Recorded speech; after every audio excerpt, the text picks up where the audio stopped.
अस्सलाम वालेकुम students. Learn English grammar an easy way. आज हम इसका चौथा लेक्चर करेंगे। लास्ट टाइम हमने स्ट्रक्चर ऑफ जो टाइप्स ऑफ सेंटेंसेस में स्ट्रक्चर पढ़ा था, यानी कि उसकी बनावट किस तरह करते हैं। आज हम पढ़ रहे हैं टाइप्स ऑफ सेंटेंसेस, यानी कि फिक्रे की, जुमले की, किसमें जो भाई फंक्शन इस्तेमाल के लिहाज से क्या क्या है। तो आज उस पर हम फोकस करते हैं। होपफुली आपको ये क्लियर होगा। तो सबसे पहले तो फिक्रा होता है डिक्लरेटिव सेंटेंस, जो बयानी जुमला कहलाता है। डिक्लरेटिव भी होता है, कभी कभी अफर्मेटिव भी कहते हैं, सादा जुमला। Definition sentence that makes a statement, gives information and express an opinion. ठीक है जी। स्टेटमेंट कहते हैं जी कोई भी राय हो, बयान हो। इंफॉर्मेशन कहते हैं मालूमात को। और ओपिनियन एक राय भी होती है, और स्टेटमेंट भी राय को कहते हैं, हकीकत भी है। ऐसा जुमला जो कोई हकीकत, मालूमात या राय बयान करे। क्लियर हो गया जी। तो आप आमतौर पर इनको क्या कहेंगे? डिक्लरेटिव सेंटेंसेस या बयानी जुमला कहलाता है। तो होपफुली आपको क्लियर हो गया होगा। इसी तरह इसकी मिसाल एग्जांपल्स हैं। First, she is a doctor, वो एक डॉक्टर है। और the sun rises in the east, सूरज मशरिक से निकलता है। इसी तरह बहुत सी और चीजें भी हो सकती हैं। ही हेल्प्स मी, वो मेरी मदद करता है। ठीक है जी। ये सारे जो है ना, ये अफर्मेटिव या डिक्लरेटिव सेंटेंसेस हैं, जो हकीकत, मालूमात या राय देते हैं। ठीक है जी। तो इस हवाले से होपफुली आपको ये कंसेप्ट क्लियर हो गया होगा कि डिक्लरेटिव सेंटेंस क्या है। नेक्स्ट हम देखते हैं जी उसका सेकंड जी है इंटेरोगेटिव सेंटेंस। सेकंड है जी इंटेरोगेटिव सेंटेंस, सवाल या जुमला। तो बड़ा इजी है, आपको पता है कि इसमें डेफिनेशन के हवाले से जो इसकी तारीफ बनेगी, sentence that asks A question, ऐसा जुमला जो सवाल करे। ठीक है जी। उसको क्या कहते हैं? इंटेरोगेटिव। आपका सेंटेंस कहते हैं क्वेश्चन जिसमें पूछा जा रहा हो, वैसे जुमले को जो सवाल करें। एग्जाम्पल देख लेते हैं। What are you going, where are you going, तुम कहाँ जा रहे हो, आप कहाँ जा रहे हैं। तो छोटे के लिए तुम कहाँ जा रहे हो, अगर कोई बड़े से पूछा जाएगा तो अदब से आप कहाँ जा रहे हैं। वेयर आर यू गोइंग, बस इनकी टेक्निक आपको समझाऊंगा। डू यू लाइक कॉफी, क्या तुम्हें कॉफी पसंद है, क्या तुम कॉफी पीना पसंद करते हो। Do you like coffee. ठीक है जी। तो इस तरह के क्वेश्चन जो है इंटेरोगेटिव सेंटेंस है। इसके साथ साथ ये भी बताते जाएं, सवालिया देखिए, सादा के साथ जो हमने डिक्लेरेटिव सेंटेंसेस है, उसके साथ उसकी भी फिर नेगेटिव सेंटेंस भी आ सकता है। क्वेश्चंस इसी तरह इंटेरोगेट सेंटेंस बन गया। इंटेरोगेट मनफी सेंटेंस भी आ सकता है। याद रखें, आगे हम 6 किस्म के सेंटेंस बनाएंगे जब हम सीखेंगे टेंसेस वगैरह। और इसी तरह आपका दोहरा सवालिया, डबल सवालिया भी आ सकता है, जिसमें वेयर, जैसे यहाँ पर लगा where are you going. Are you going, क्या आप जा रहे हैं, क्या तुम जा रहे हो। वेयर आर यू गोइंग, तुम कहाँ जा रहे हो। इस तरह के जो होते हैं इसको दोहरा सवालिया भी कहते हैं, डबल इंटेरोगेटिव कहते हैं। फिर where are you not going, तुम कहाँ नहीं जा रहे हो, तो वो दोहरा सवाल नफी हो जाएगा। 6 किस्में आमतौर पर जो आपको समझाऊंगा इंशाल्लाह बड़े इजी अंदाज में। वो विश्व का platform Bukhari information technology system. Hopefully आपको ये कॉन्सेप्ट क्लियर हो रहा होंगे। अगर आपको हमारा ये तरीका अच्छा लग रहा है तो काइंडली हमारे चैनल को सब्सक्राइब कर दें, ताकि ज़्यादा से ज़्यादा लर्नर सीखने वाले में मालूम हो, स्टूडेंट्स इसको सीख रहे हैं, इससे हौसला अफजाई हमारी मिलती है। और आखिर में आपको कॉन्टैक्ट भी देंगे। आप ये जो हम पढ़ रहे हैं इनके नोट्स मंगवाना चाहे वो मंगवा सकते हैं जी। थर्ड से टाइप है एम्पेरेटिव सेंटेंस। फिर इसे अमरिया जुमली भी कहते हैं, अमरिया। तो तारीफ क्या होगी, ये डेफिनेशन देख लेते हैं। Sentence that gives A command, request और एडवाइस, ऐसा जुमला जो हुक्म, हिदायत, मशवरा या दरखास्त दे। ठीक हो गया जी।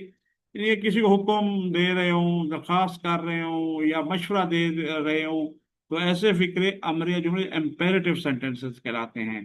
तो ये इसकी डेफिनेशन हो जाएगी इजी वे में। अब इसको मिसालें देख लेते हैं जी। सेट डाउन, बैठ जाओ, हुक्म दे सकते हैं। प्लीज ओपन द विंडो, बराए करम खिड़की खोलो। प्लीज ओपन द डोर, बराए करम दरवाजा खोलो। प्लीज लेट मी गो, मुझे मेहरबानी जाने दो। ठीक हो गया जी। आ, इस तरह के जो फिक्रे होंगे वो इम्पेरेटिव सेंटेंसेस होंगे। और उसमें हुक्म दिया जा रहा है, हिदायत दी जा सकती है, एडवाइस दी जा, मशवरा या दरखास्त कर सकते हैं पुलिस के वर्ड से। तो होपफुली ये भी आपको क्लियर हो गया होगा। जी। तो एक्सक्लेमेटरी सेंटेंस है, जज्बाती जुमला भी कह सकते हैं, एक्सक्लेमेटरी मार्क्स के हवाले से है। तो डेफिनेशन इसकी देख लेते हैं। A sentence that shows strong feelings such as joy, surprise और एंगर। तो ये बेसिकली ऐसा जुमला जो खुशी, हैरत, गुस्सा या दूसरे जज्बात जाहिर करे। बहुत मजबूत जो एहसासात होते हैं, इंसान खुशी में खुश होता है, हैरत ज़दा होता है, गुस्सा करता है, जज्बात करता है, तो इनकी एक्सप्रेशन के लिए आपका क्या होता है जी, एक्सक्लेमेटरी या जज्बाती जुमले भी बोलते हैं। अच्छा, इसके लिए जो एक जो वर्ड स्पेशल यूज करते हैं, और फिर इसके मैं आपको नीचे पे दिखा रहा हूँ, ये आप देख लें। ये वाला सामने सिंबल आपको छोटा नजर आ रहा है, ये जरूर डालते हैं, इसको कहते हैं एक्सक्लेमेटरी मार्क। एक्सक्लेमेटरी, ये जैसे एक्सक्लेमेटरी सेंटेंस है, एक्सक्लेमेशन मार्क्स भी कहलाता है, एक्सक्लेमेटरी मार्क भी होगा। तो इसको लाजमी लिखते हैं, जो मिसालों में आपको दिखाते हैं, वाह ये कमाल है, दैट्स अमेजिंग, दैट्स अमेजिंग, ये अपॉस्ट्रोफी है, इज यहाँ पे हजफ किया गया, मगर दैट्स अमेजिंग पढ़ सकते हैं, या दैट इज अमेजिंग भी, इसको आईएस भी लिख सकते थे। लेकिन वाव के साथ ये जो मार्क है आपके सामने, एक्सक्लेमेटरी मार्क्स कहलाता है। ठीक हो गया जी। इसी तरह ओह नो मेरी चाबियां खो गई, जैसे बंदा परेशान हो जाए, उस हैरत या परेशानी में आ जाए, आई लॉस्ट माई कीज। यहाँ पर खुशी भी आ सकती है, गमी भी आ सकती है, हैरत, गुस्सा वो भी आ सकता है, oh no I lost my की, दोनों मेरी चाबियां खो गई, या मैंने अपनी चाबियां गुम कर दी। तो ये आपके पास सामने ये क्लियर हो गया। ठीक है जी। अच्छा, जाने से पहले अभी क्योंकि हमने फिक्रा पढ़ा नहीं है अभी, और उनके सेंटेंस क्योंकि आगे हम चलकर कोशिश करेंगे, is, am, are, was, were, has, start से करेंगे। लेकिन थोड़ा सा आपको आखिर में ये बताता जाऊं, ये फिक्रे मैंने बताया 6 टाइप होता है, 6 किस्म के हम ट्रांसलेशन भी सीखेंगे, हर फिक्रा आपको बनाना सिखाएंगे। मैं एक एग्जांपल लेता हूँ, फॉर एग्जांपल कि पहला फिक्रा है, मैं एक लिख रहा हूँ, ही गोज टू स्कूल। ठीक है जी, ही गोज टू स्कूल। अब आपको बिल्कुल क्लियर हो रहा होगा इसका मतलब क्या है, वो स्कूल, सॉरी, वो स्कूल जाता है। ठीक है जी, पहला फिक्रा है इसकी, उर्दू इंग्लिश दोनों आप ट्रांसलेशन कर सकते हैं। सेकंड है, वो स्कूल नहीं जाता है, ही, आप इसको कर सकते हैं ही। आप इसके डज नॉट ये तरीका होता है, फिर डज नॉट गो आ जाएगा, गोस की जगह डज नॉट गो, पर टू स्कूल है तो गो टू स्कूल आ जाएगा। यानी कि इसका क्या उर्दू बनेगा, वो स्कूल नहीं जाता है, वो स्कूल नहीं जाता है। तो ये हमारा दूसरा बन गया सेंटेंस। 6 मैंने बताया था बनाएंगे। इसके बाद होगा कि सवाल या इंटेरोगेटिव सेंटेंस बनाते हैं। क्या वो स्कूल जाता है, तो does he go to school. हमेशा सेंटेंस का पहला जो वो लेटर है वो कैपिटल लिखते हैं, और जो फेल मारूफ होंगे, प्रॉपर नाउन, वो हर जगह ही पहला उसका बड़ा, जैसे आपका नाम हमेशा पहला कैपिटल होगा। जो पंक्चुएशन मार्क्स पढ़ेंगे उसमें पढ़ेंगे कि किस तरह ये अल्फाबेटिकली किस तरह लिखते हैं, तो वो भी समझाएंगे आपको। डू, सॉरी, डू नहीं है, डज आएगा यहाँ पे, does he go to school. ठीक है जी, गो टू स्कूल। होपफुली आपको क्लियर हो गया, ये सवाल निशान है, क्या वो स्कूल जाता है, क्या वो स्कूल जाता है, यहाँ पे क्वेश्चन मार्क आ जाएगा। अब ये देख लें, अब अगला होगा, क्या वो स्कूल नहीं जाता है, तो ये आपका सवाल या मनफी इकट्ठे आ गया, does he not go to school. तो इसी बेहतर से इंशाल्लाह आपको मैं इजी वे में समझाऊंगा, क्या वो स्कूल नहीं जाता है, स्कूल नहीं जाता है, ये आपका सवाल या मनफी इकट्ठे आ गया।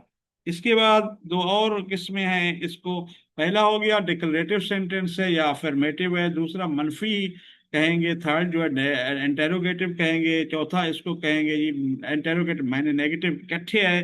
अब अगर डबल इंटेरोगेटिव है, why does he not go to school. ठीक है जी, go, oh sorry, go to school. तो वो स्कूल क्यों नहीं जाता है, वेरी गुड, आपने भी समझ आ रही होगी।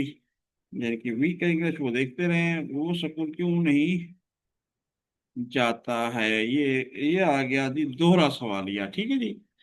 तो आखिरी है, सॉरी, वो स्कूल क्यों जाता है, बल्कि पहले लिखेंगे वो स्कूल क्यों जाता है। चलो इसको मिटाते नहीं है हम, पांचवा जो ऐड कर रहे हैं वो यहाँ पे कर लेते हैं, ठीक है जी। Does, why does he go to school, वो स्कूल क्यों जाता है, why does he go to school, ठीक है जी। वो स्कूल क्यों जाता है, वो स्कूल क्यों जाता है। होपफुली आपको क्लियर हो रहा होगा वो स्कूल क्यों जाता है, ठीक है जी। आ, तो यहाँ पे डी छोटा लिखेंगे क्योंकि प्रॉपर नाउन तो है नहीं है, तो सॉरी इसको हम कर लेते हैं। तो आपके सामने है, तो ये हम कह सकते हैं एक इसको अफर्मेटिव या डिक्लेरेटिव सेंटेंस है। आप आराम से इसको कह सकते हैं।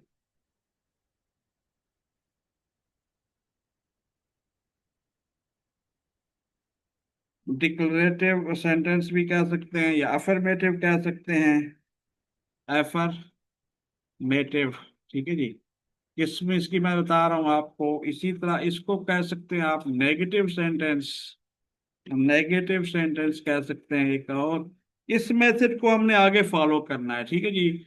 ये हमारा नेगेटिव सेंटेंस होगा, ठीक हो गया, क्लियर आप करना है। अच्छा, अब इसका भी देख लेते हैं, ये क्या है जी, इंटेरोगेटिव सेंटेंस है, इंटेरोगेटिव सेंटेंस हो गया। बल्कि हमने इसको सेंटेंस नहीं लिखते आखिर में, वजह वही है कि सेंटेंस तो है ही है।